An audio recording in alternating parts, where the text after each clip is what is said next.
This is Lamar, and you're listening to Getting to Third Space with Lamar and Tom. A third space is a term that refers to a safe space for people to come together for respectful dialogue in a spirit of listening, sharing, and learning. In this podcast, we explore what it means to have third space conversations, and we try to model them. Getting to Third Space is produced by Tenacious Change, a consultancy committed to creating resilient, nonprofit organizations. If you like what you hear in this podcast, please be sure to subscribe, share it, and of course, like it. The more people join us, the quicker we get to third space as a society. Now let's get to third space today. Hey, goodly morning there, Lamar. How you doing?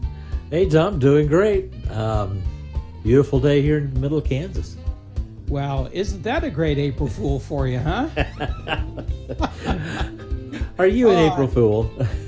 What's it? What? Say what? Are you an April Fool? Actually, I always really enjoyed April Fool's Day.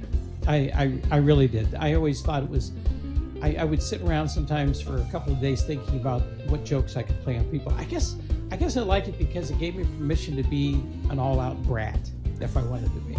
You know, just yeah. I don't know. So, what about you? How do you feel about April Fool's Day? You know, it always sneaks up on me, and so I always get caught. And my kids, particularly my daughters, loved playing April Fool's, tricks on me when they had left the home. So I get a call, and I get a call about something. It was like, Dad, I got a call from my one daughter. She said, Dad, I'm driving down the interstate over here by Emporia, Kansas, and I just hit a bear. And it's like 10 o'clock at night. I said, a bear? Oh, honey, it couldn't have been a bear. I said, maybe it was a pig. And so, and then she's, no, Dad, I think it was a bear. And she sounded worried and upset. She goes, oh, there's a cop behind me, Dad. I'm pulling off the road. So she pulls off the road. And then she goes, what do I do? And I said, oh, it'll be fine. Just tell him what happened. So she's got me stringing all the way along on this story. And she takes it as far as I think she can until I finally catch on. And I go, Ashley, seriously. Oh, yes, they have. My one daughter got caught pretty bad in one of those situations where she felt bad after she did it. So I haven't had one of those calls in a long time, but I have been the butt of the April Fool's pranks for a long time. Did I tell you we booked a special guest for today's podcast? You did not, and this could be an April Fool's joke, right? No, it would not. You know me, I would never do an April Fool's You wouldn't pull joke. this on me, no. Yeah. Who did you book today? So actually, she's waiting in the green room. We have here Taylor Swift. Oh, wait a minute. It's not that Taylor Swift. I'm sorry.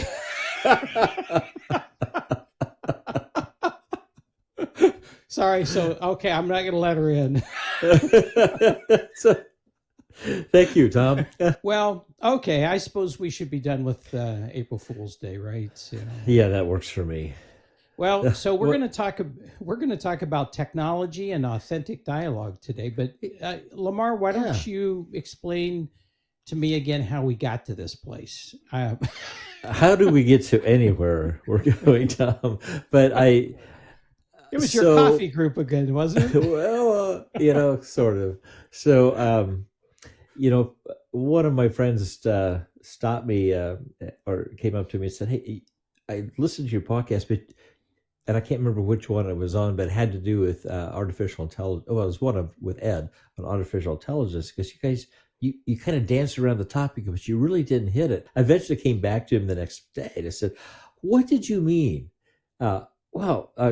Technology and communication. Oh, how technology has impacted communication. And he's right. We touched on it, and we've touched on it here and there.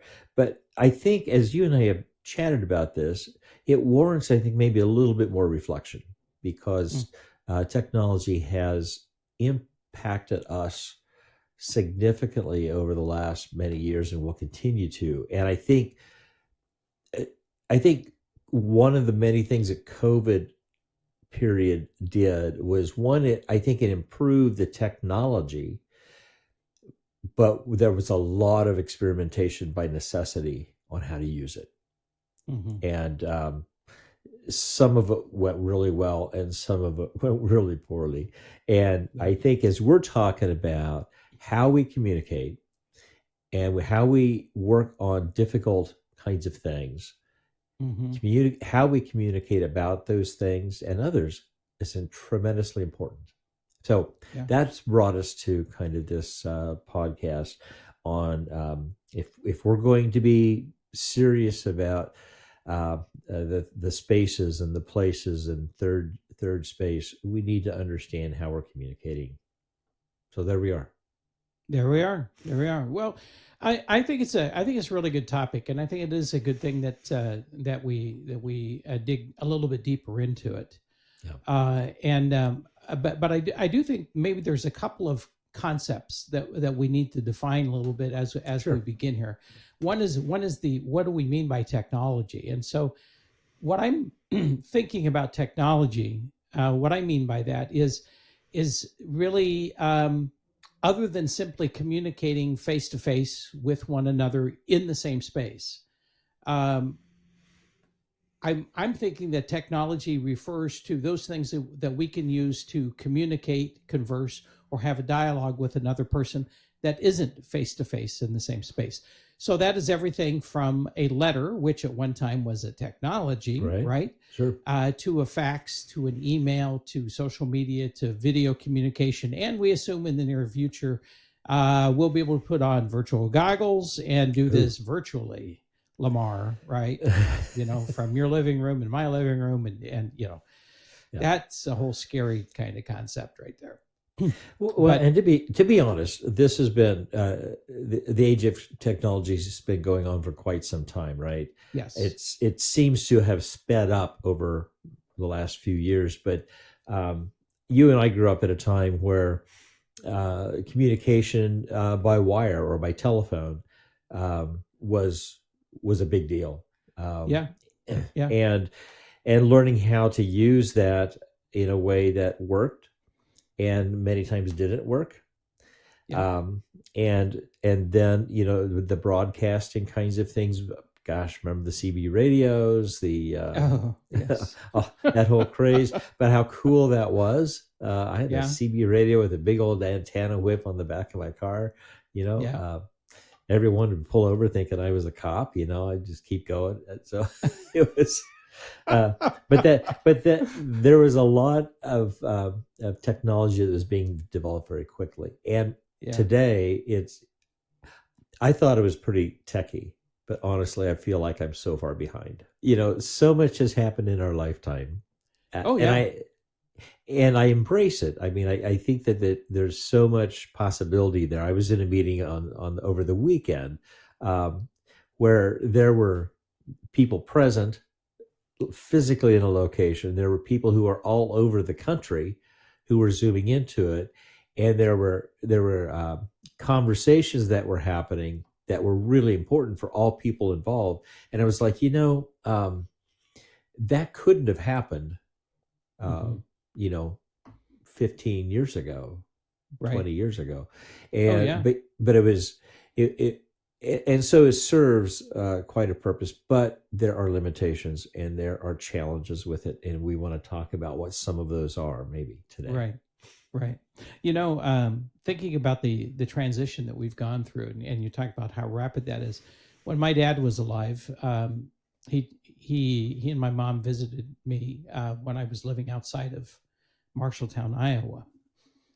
And I remember one night we were sitting there, we were watching television, and my dad was amazed that I would get the same television programs on the same day at the same time as he would get them 150 miles away. Yeah. And I cannot imagine what my dad would think about this era in which we live.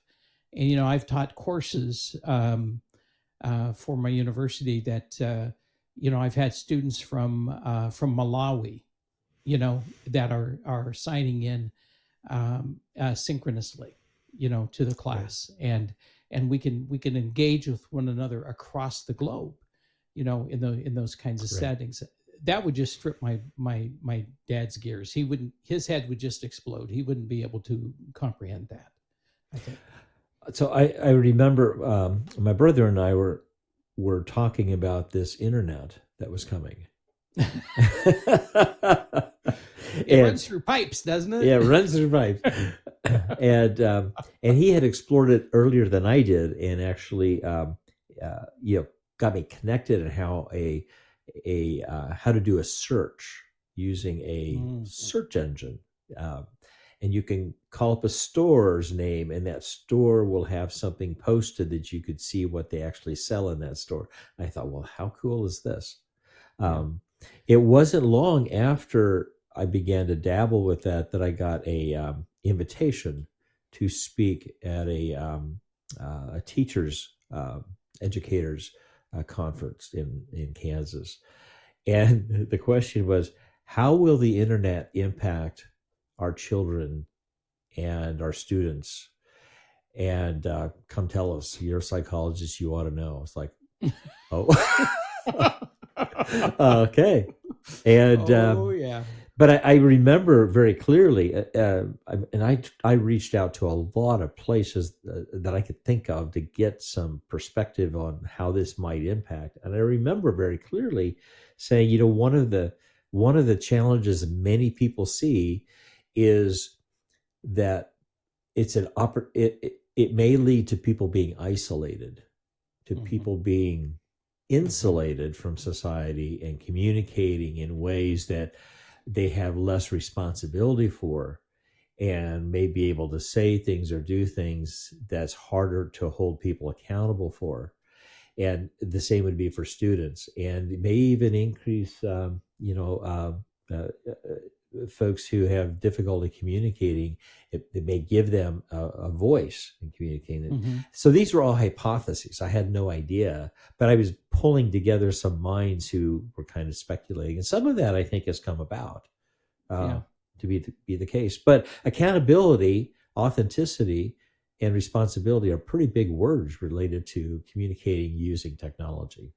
Right. Well, you mentioned authenticity, and that kind of takes us to the other term, which we probably ought to define, which is what do we mean by authentic dialogue? And I think by this time, at least I'm hoping that it's probably clear that by authentic dialogue, what we mean effectively is third space dialogue that is respectful, open, based on trust, builds a relationship between two or more people, and allows people to express themselves very honestly, without fear of judgment, because trust has been created in that environment. At least that's what I think about when I think about authentic dialogue, that we can't really have it outside of that. It's very difficult to have it outside that third space. And we kind of touched on that in the last podcast too, right, as we were talking about first and second spaces. And part of what really differentiates the third space is that it's really that place where you can have greater authenticity in the communication and in the dialogue. And does that work for you? It does work for me. Yeah, and I think about what does it take? What would it take to have an authentic dialogue using some of the technology tools that we have? Whoa, that could be a whole nother podcast. It could be, but it's an important concept, I think, because I mean, you and I can sit down. I can sit down with my coffee group. I can sit down with the folks I was with on Sunday and say, let's process this. And we have some tools. We have some guidelines, the things that you and I have been talking about and others have been talking about, to put into play in that conversation. Yeah. But when we don't have, we're not able to maybe visually read each other, or we're not able to, there's spaces or time lags. I mean, there's a lot of things that technology introduces that we haven't had to deal with before. How do we have those difficult conversations when we can't sit down around a table and talk together? Yeah. Yeah. We talked about our kids. I talked about communication that way. I had yesterday I was talking to my son, and on a cell phone, he was driving somewhere, I was driving somewhere. We were both had wireless in our cars, and so we were, not phone up to our ear, but we were just chatting, and he started breaking up and says, "Hey, I'll call you right back." Well, it is now 24 hours later, and I have not heard from him. Oh, And which is okay, but my point being is technology works until it doesn't. yeah, that's right. Well, your kids and our kids are about the same age. Right. And so what we have observed is that text is the preferred method. Yeah. but it drives me nuts. I mean, I think in terms of complete sentences, right? So I'll write a sentence. Hello, how are you today? What's going on? And I get a one-word response. Great. Fine. Yes. No. So, can you give me a little context? You are right. It's a preferred way of conversing with a particular generation. And as much as I might say, give me a call, and they do, but it could be 24 hours later after we had. As much texting is so quick and instantaneous. When I was working with Stanley Black and Decker at Excel Industries, texting was quite honestly our primary way of communicating throughout the day. Yeah. And or if we needed to talk, give me a call. It just, I don't believe, I'm a stick in the mud on this one. I when they say technology will make your workload less, I agree. I disagree. It never does. It just increases the amount. It increases the amount of communication and work that you have to do. Yeah. Now, I have to say there's an advantage of texting over. Do you remember the day when they had, I think they were Nextel phones? I think that's what they were called. That right. they worked like walkie-talkies. Mm-hmm. You'd push a button and you'd always hear this click, dink, dink, dink, and you could tell people were communicating, and they might even be in the same freaking room, and they're using those things. It just that sound would drive me up a wall. So I guess I have to feel like the texting is better. Although my wife's phone, when she gets a text, she has the sound set up on it so that it sounds like a camera snapping. Oh. It's like, yeah. I would prefer it to be silent, but Yeah. Tom, as we were preparing for this, as I was thinking about this, I was thinking about just what you and I do and how we communicate. Mm-hmm. We're doing this, and we're using software system and cameras and microphones to make all of this work. And prior to us starting to record today, we spent probably 20 minutes just chasing down bugs that weren't quite working right in the system. And we're just crossing our fingers and hoping they're working right now. That's right. Everything appears to be working. But and what we have is stuff that typically does work. Yeah. But when you and I have important conversations, and surprisingly we do, we don't really need distractions. We don't need to say, "Hey, did the video go off?" It's easier, and it's happened before that we just call each other on the phone and talk. Yeah, because I think that when we're talking about the kind of third space conversations or important relationship conversations, I think taking a step back and saying, what do I value in this conversation, and how do I make sure there's no distractions or there's nothing that is interfering with the perceptions. I can fully communicate what I'm trying to say. Yeah. There's nothing worse than getting a text or getting an email even that is about a tense or difficult situation. You're not sure how they're meaning what they're saying. Right. How do I take this? Was it a Right. joke? Ha ha. Is it a dig? Is it please respond and let's work on understanding each other. So I do see severe limitations with technology sometimes. There's something I want to say on that, but before we do, Okay. I want to just note to people that we have a pretty robust show notes in this particular Yeah. episode, because we found a number of pieces, really interesting pieces on the pros, cons, and challenges of using technology to communicate. You're largely going to get our opinions today, but there are other opinions out there and other ideas about how to use technology, particularly to have those kind of challenging conversations that might come up in third spaces. And so there's a piece in there that features a YouTube video. There's a couple of academic articles. There's a couple articles from business publications, and then just some thoughts from various bloggers. So we hope you will take some time to check that out. But Yeah. going back to your point, Lamar, I think that what you're offering there is something of an argument for the quality efforts, for the efforts we put into the quality of the engagement with somebody when we have to do it virtually. Mhm. Right. So we spent time trying to figure out, I've perpetually got issues with lighting here because my office is in a corner that in the morning gets the sun from the east and then the sun from the south as it moves overhead.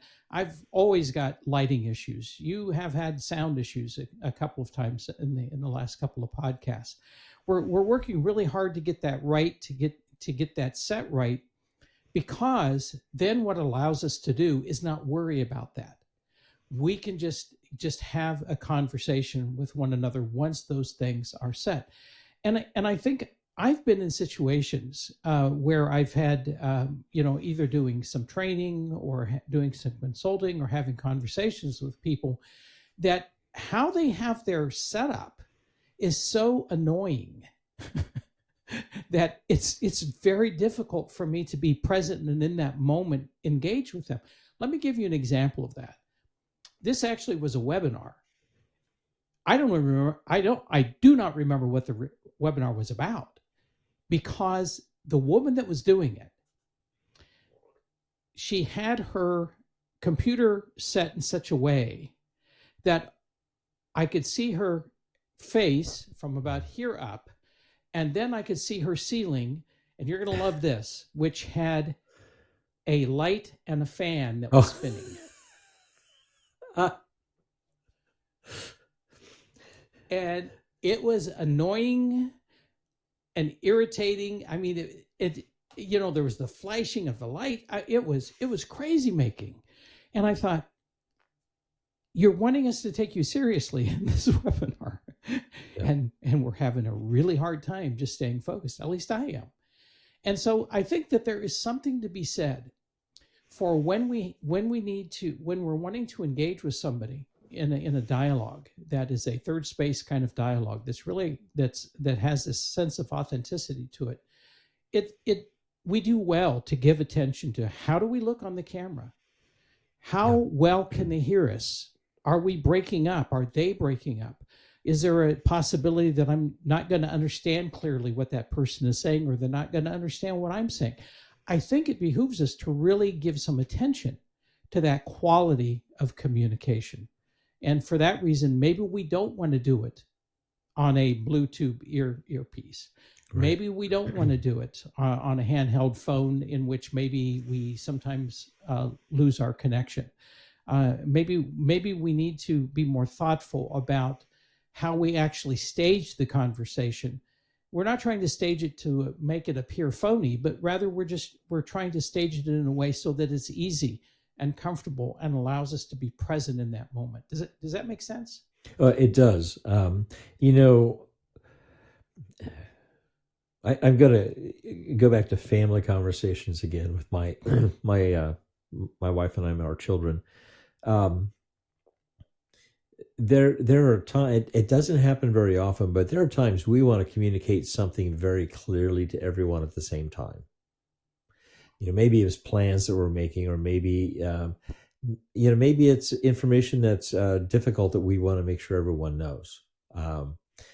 And so what's frustrating is calling one person and then trying to get a hold of the rest of them, you know, and before someone else calls them and tells them, gives them a perspective, but trying to get everyone to hear the same thing.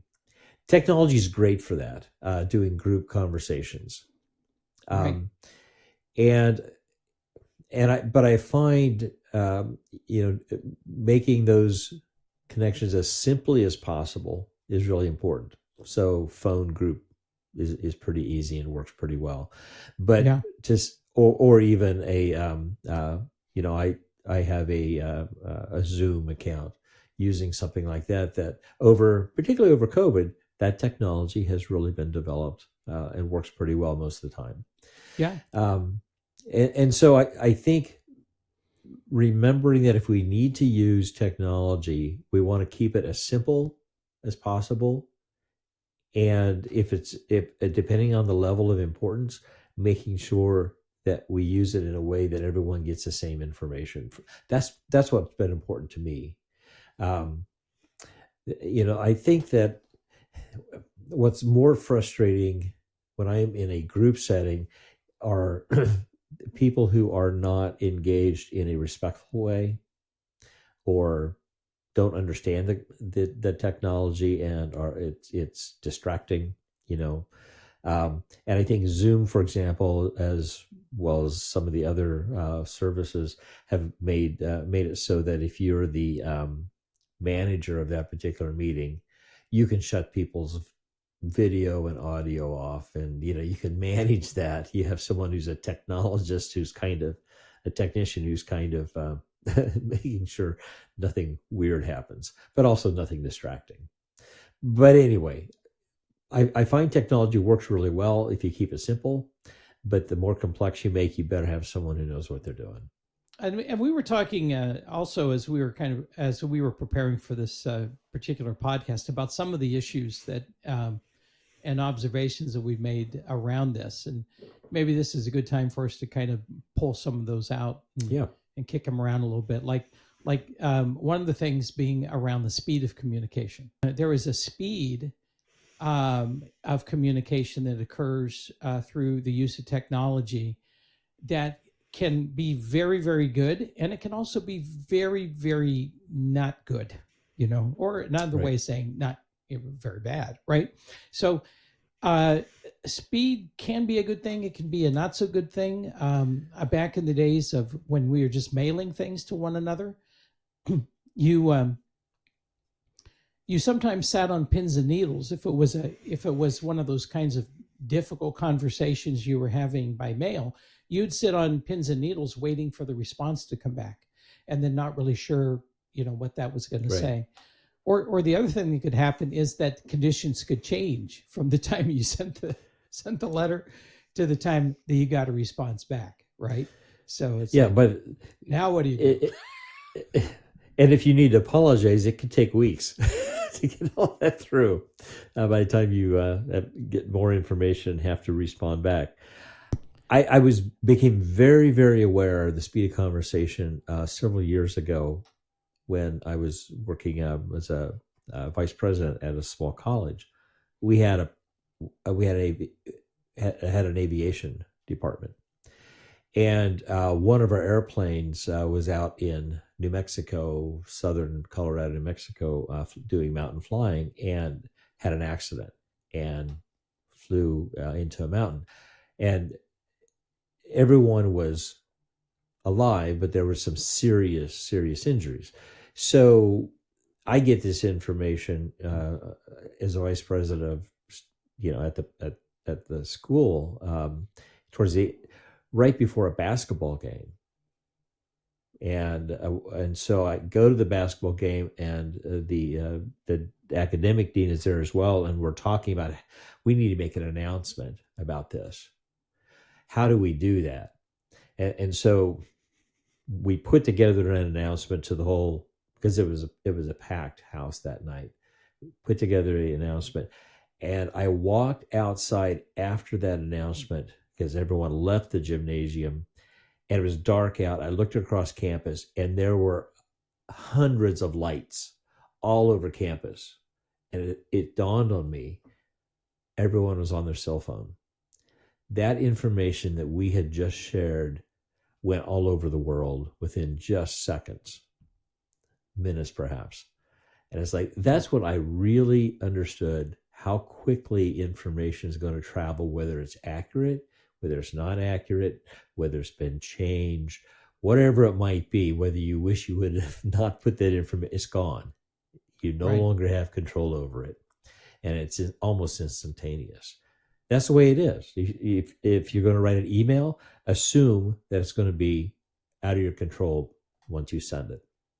And so actually then what one has to consider in terms of the use of technology and communication is you're not only considering what is the nature of the communication, how private does it need to be, what's the potential for misunderstanding, what's the potential for damage if the information is shared inappropriately out there, and and then we have to consider the speed. We have to think about what's the pace of this communication that is best. Is this something that needs to be shared instantaneously, or is it something that actually controlling the speed of that information might be better? And I think that there's arguments, to be had in either direction, just depending upon the issue you're trying to communicate. I mean, in the case of the plane crash, the argument could be made that you sit on that information for just a little bit, Right. Until family members are notified, yada yada yada, things like that. Or the argument could be made too that because I know something of the college that you were at. It was very much a very family kind of atmosphere. Right. That really, it would be important for everybody in that family to know what had happened. So, so speed is one of those things we have to keep in mind. The speed of the communication when we're thinking about how do we have that third space conversation with somebody. And we talked about this accountability piece, and let's spend a little bit more time on that, because remember I said once you send it out, you've lost control over it. Yeah. It's hard to get something back. It's hard to repair something that you have communicated, whether it's verbally or by a text or an email. It's hard to repair something that you maybe wish you hadn't said, wish you hadn't done, or would have responded differently, or didn't have enough information to make the case that you had made.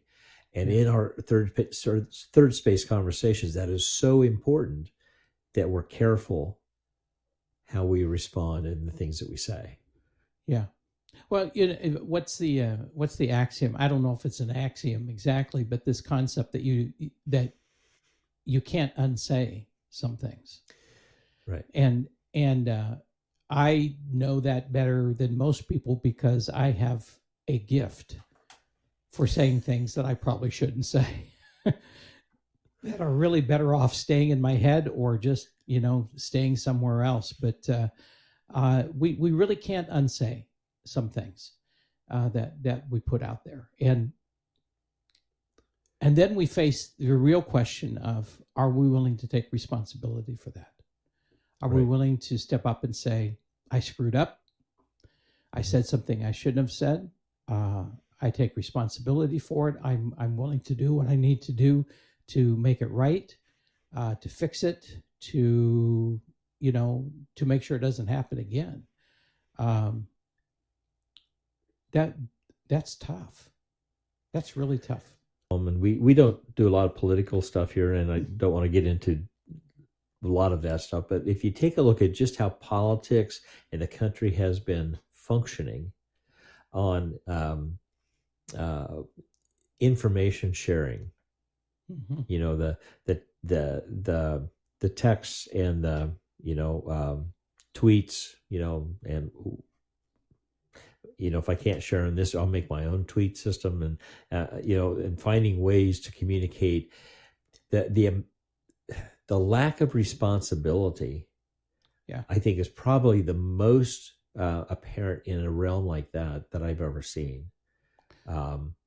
You even if you are thinking, or a person is thinking, I wish I wouldn't have done that, or I need to pull that back. You can't pull it back. You can. Yeah. You can delete it, but it's somewhere. Someone has it. Isn't it true that there have been laws on books for many, many years that, and I don't know if they're local laws, state laws, federal laws, but if you yell fire in a place where there's a lot of people, where they could be hurt trying to escape, that you could be charged. And yet it seems like the norm has become for people to yell fire all the time. I mean, we see that in politics right now. We see that on what's being posted on the different social media platforms. People yelling fire and not taking responsibility for the fact that they are. And even worse, not even caring that they're yelling fire, and causing alarm and causing concern. Mm-hmm.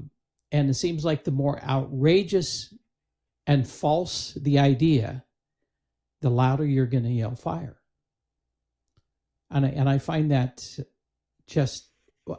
I find the lack of responsibility appalling, but I also find the lack of accountability to be appalling, because if you're not going to be willing to step up and take responsibility, then somebody else has to step up and hold you accountable. And we're not seeing that. We're not seeing either the responsibility or the accountability for civil discourse, civil dialogue, civil conversation. Instead, we're standing back and saying, well, hey, it's their right to yell fire. No, it's not their right to yell fire. Not when it endangers other people and it puts lives at risk. And I, working at a college as I had, one of the things I have had experience is the false fire alarms. Actually, people pulling fire alarms. Aha. So is it a crime? Is it a crime? Yes. In this municipality, I know that those charges have been filed in the past. Yeah. I know that people have lost their ability to be at a particular school because they have pulled fire alarms, because you put people in danger for the very things you're talking about. I don't know if it's national or federal. I just know municipality-wise, it's a problem. You can get charged with it. And it's expensive because suddenly you put into motion all the things that are supposed to take care of people, right? Right. And so I think it's a huge waste of energy and a huge waste of resources, which is probably we have. Okay, now I'm going to step over the line just a little bit, then I'll pull my foot back, Tom. Okay, I promise. All right. But it's probably why we maybe have not seen as much progress as what we've wanted to see in our country and in handling certain issues and managing business, is because it seems like we're always yelling fire and we're putting out fires, and there's that accountability is something that I think that we probably need to spend more time holding people to.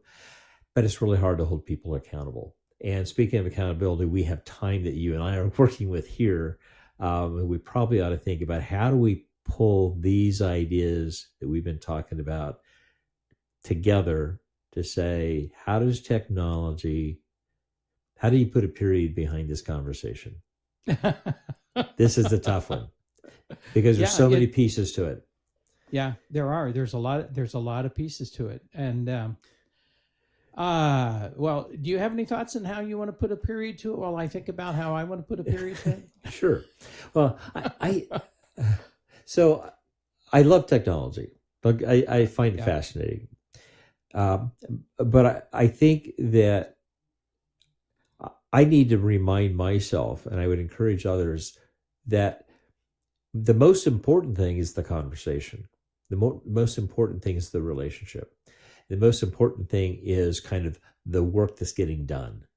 Um, and the technology may or may not be helpful, or different types of technology. If I'm sitting at a table with somebody, the basic form of technology I think I need to be able to use is my hand, my pencil, my pad at the most. Um, but if you and I are doing work across the country like we do a lot, we need to make sure. I think my recommendation would be, let's do something that works. Let's make sure it works, and that it is not the main point of what we're doing. It is just supporting what we're doing, because the conversation is the most important thing. If I'm talking with my kids, it may be a text with a crazy emoji, and we have a lot of those daily. But if I need to have a conversation, or my daughter needs to have a conversation, that's not the way we're going to talk about important things. Yeah. Yeah.